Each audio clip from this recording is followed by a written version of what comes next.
Welcome to the channel. I'm rtwpaul and we're going to talk about adventure motorcycling minimalism.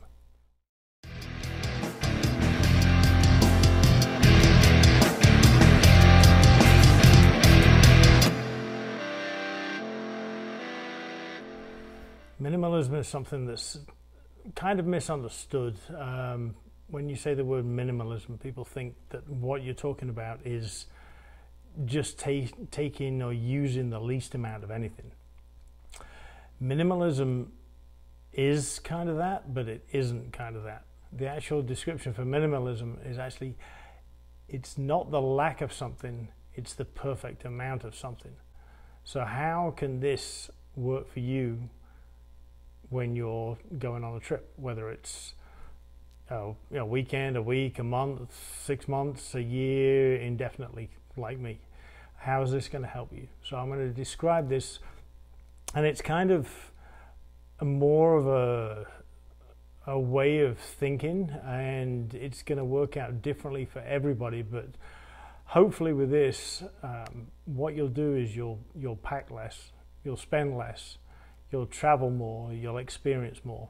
It's not about big bike versus small bike. That has nothing to do with it. You can be a minimalist on a 350 kilo bike if you want. You can be a minimalist on a little 50cc moped, same thing. It's about everything else. So the thing is, if you think about it before you do anything, before you go anywhere, before you pack, before you can implement this in lots of different ways. And like I say, it's a very simple mindset. So you've seen the photo of a guy, he's going on his big trip and he's got his adventure bike and it is loaded. And he shares a photo and says, hey, leaving in the morning. He's all excited, all happy about everything.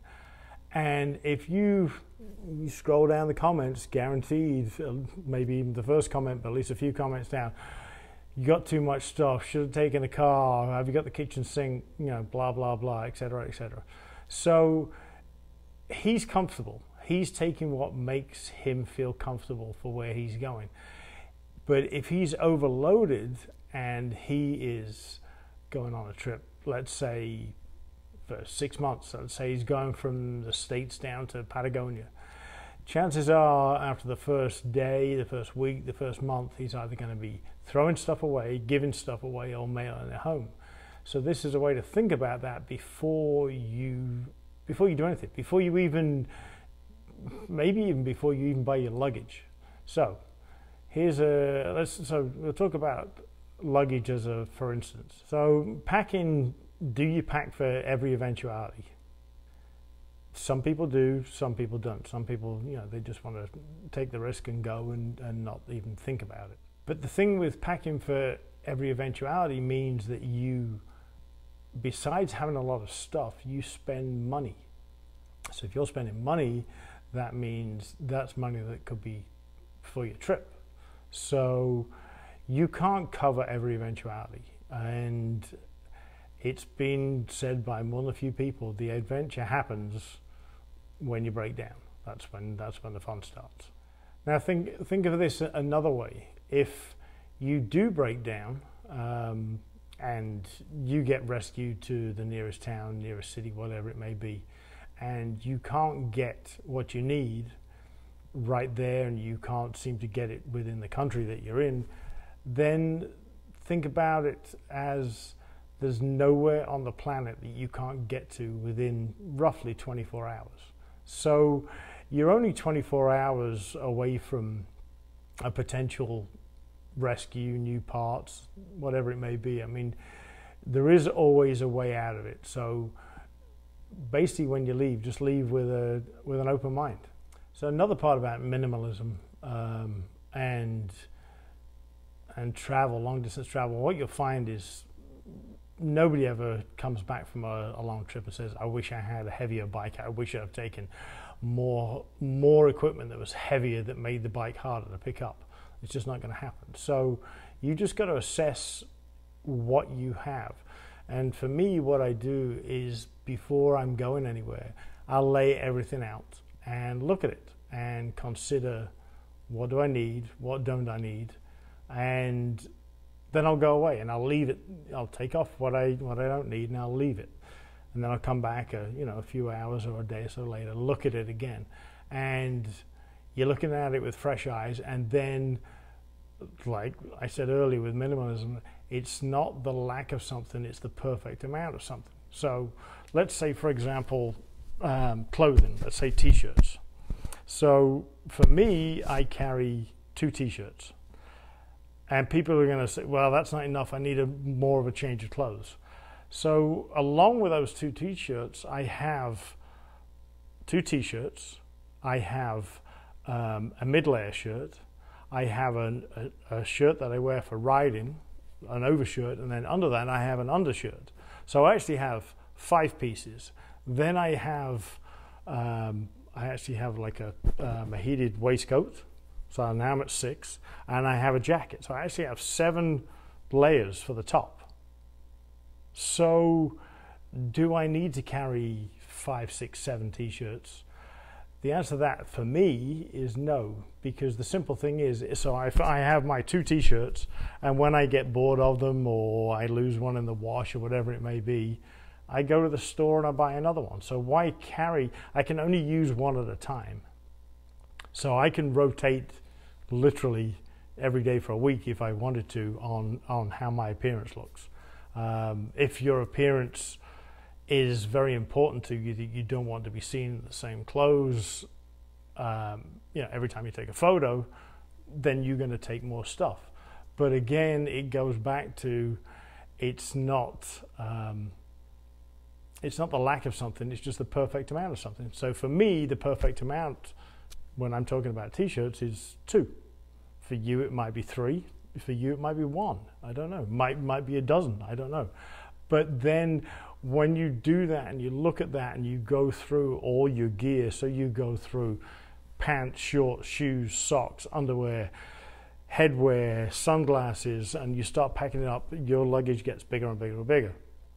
So then the question goes back to the previous, what I said, nobody ever wished they went with a heavier bike, heavier gear.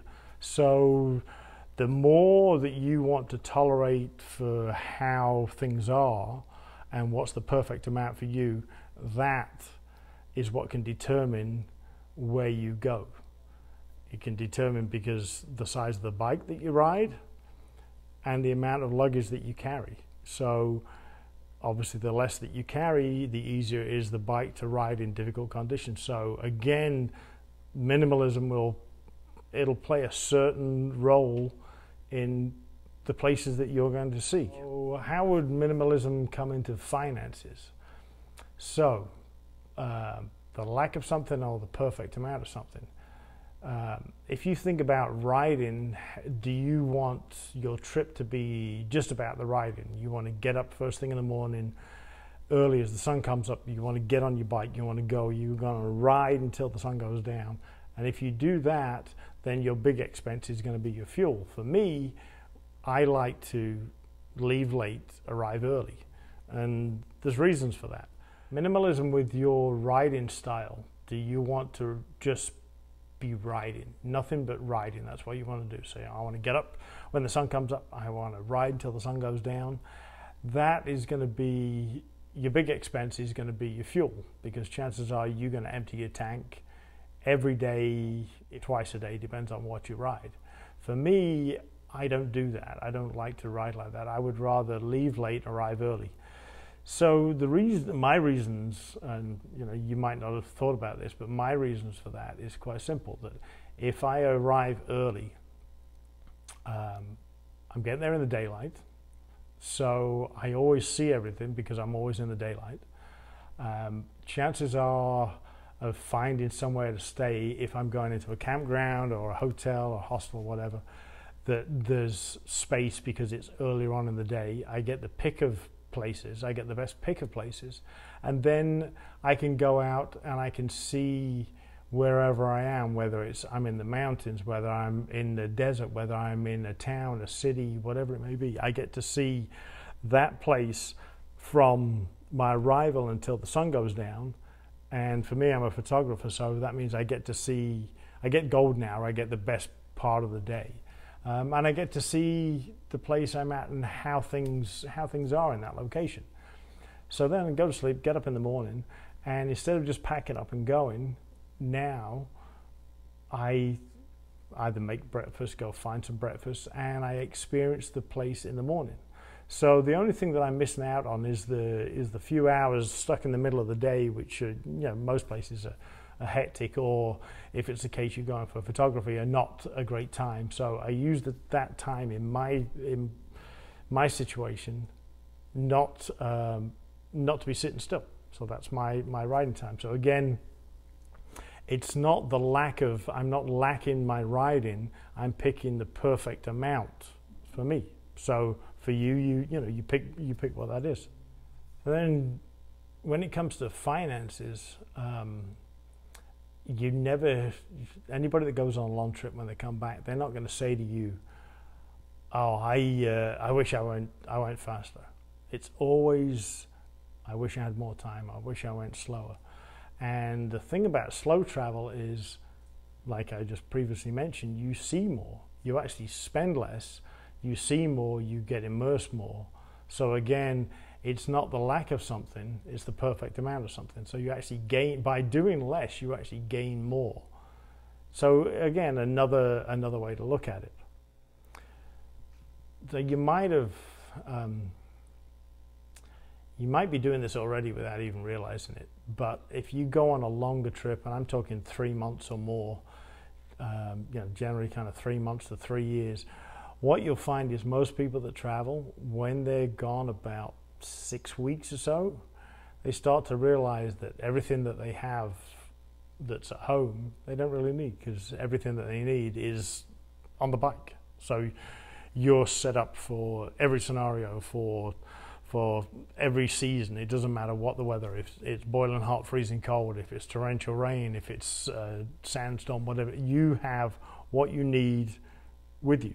So everything else doesn't really matter. So if, again, it comes down to the perfect amount of something, so you have the perfect amount of what you need to do what you need, and you have less worry because you have less to be concerned about.